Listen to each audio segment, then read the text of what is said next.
আপনি জানেন যে ভারতীয় জনতা পার্টি সরকারে এনডিএ সরকার আসার পরে ইতিমধ্যেই তারা 2024-25-এর বাজেট পেশ করেছে। এই বাজেট মানুষের কল্যাণ বিরোধী বাজেট।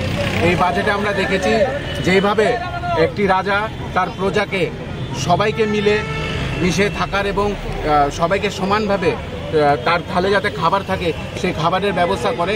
আমরা এবার দেখেছি যে অন্ধ্রপ্রদেশ এবং বিহারকে আলাদা ভালোবাসা দেখিয়ে অন্য রাজ্যগুলোকে একটা ডিসক্রিমিনেশনের দিকে নিয়ে চলে গেছে। আমরা দেখেছি যে 26,000 কোটি টাকা খালি বিহারকে দেওয়া হয়েছে এবং 15,000 কোটি টাকা অন্ধ্রপ্রদেশকে দেওয়া হয়েছে। এটার একমাত্র কারণ হয়েছে নাইডুবাবু এবং নীতিশবাবুকে, যে তারা যাতে তাদের সঙ্গে থাকে, কারণ তারা ছাড়া এই সরকার ভেঙে যাবে যে কোনো মুহূর্তে।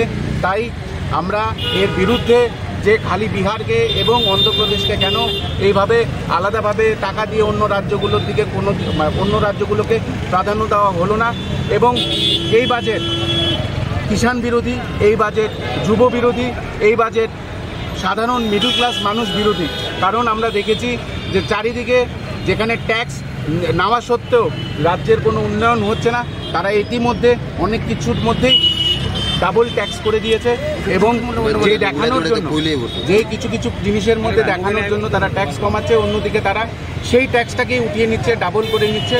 তার বিরুদ্ধে আজকে ত্রিপুরা প্রদেশ যুব কংগ্রেস, NSUI এবং মহিলা কংগ্রেস এবং সকল শাখা সংগঠন এই প্রতিবাদে আমরা আজকে বাজেট বিরোধ প্রতিবাদে আজকে রাস্তায় নেমেছি।